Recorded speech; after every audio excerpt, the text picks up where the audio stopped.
What's up, everybody? Today, Florida's real estate market is on the eve of literal probable destruction across the state. Hurricane Milton looks like an absolute beast, absolutely gutting the state of Florida, most likely. Mass evacuations underway across Florida's west coast as Hurricane Milton explodes into an extremely dangerous storm over the Gulf of Mexico. Store shelves are bare, roads are...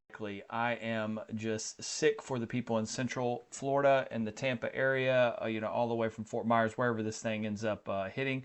But what does this mean for the real estate market? Let me show you some things. If you've watched other videos, I've talked about condos. There's been other creators like Yak Motley, good friend of mine, who has put out several videos on condos and the crisis with all the fees.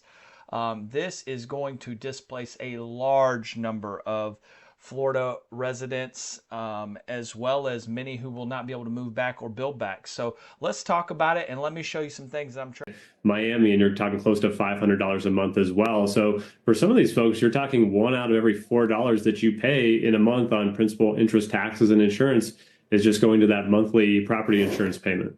Is that...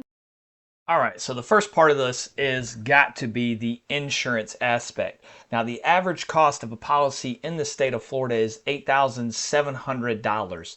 That is about $2,700 higher than the national average. Now, that depends on the price of the house and things of that nature, but as you can imagine, that is already a very high cost. My personal homeowner's insurance has gone from 2018, it was $1,800, and today it's up around $5,000.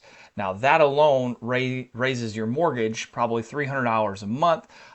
So it has people stretched very, very thin just on the insurance side of things. Now, I've gotten quotes on my personal house upwards of $16,000. I've had new houses quoted that were at a lower price point than my current house, and those policies were at $12,000. It is an astronomical fee what these insurance companies are doing, and now they will also come in and then they will negotiate with you for pennies on the dollar. I saw the quotes coming in from other insurance companies for replacement at $250,000. By the time the desk adjuster gets it, they are trying to cut you a check for $10,000. Now that forces people into a real terrible situation where they have to hire a lawyer, and then they have to go to court to try to recoup the money.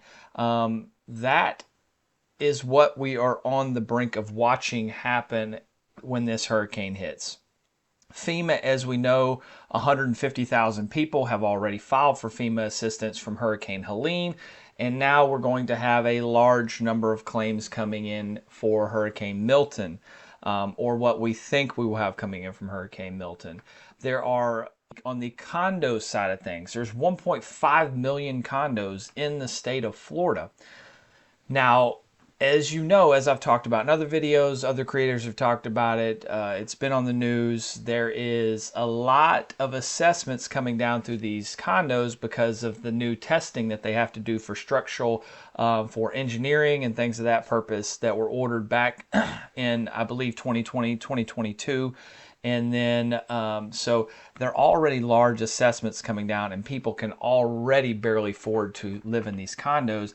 And so once this storm hits and further assessments come, it is likely going to displace a lot of people out of the state of Florida, and probably new funds coming in to buy up those condos for pennies on the dollar. This is going to be something like you have never seen. You want to pay attention to this, because if you own a condo in California or any other coastal state, this is likely going to end up happening to you as well.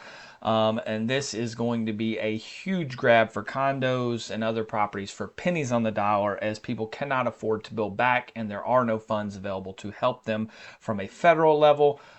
This is going to be absolutely gut-wrenching. So let's pair that with the real estate numbers that are already happening in the Tampa area.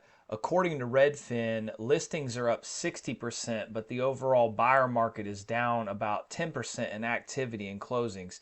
So that means a lot more homes are on the market with buyers being down.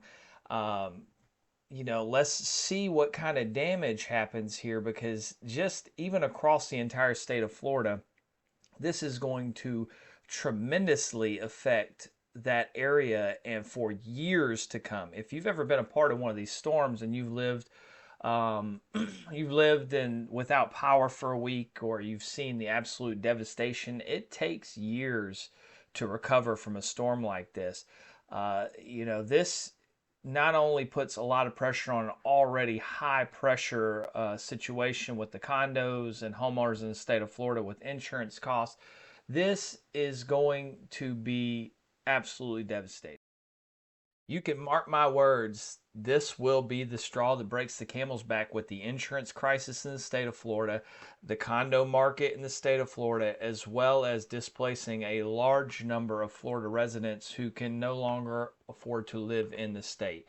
Um, Absolutely gut wrenching looking at this historical looking storm coming towards the Tampa Bay area. Now we will see and adjust, and we will build back, and everything will look back to normal. It will just take a long period of time.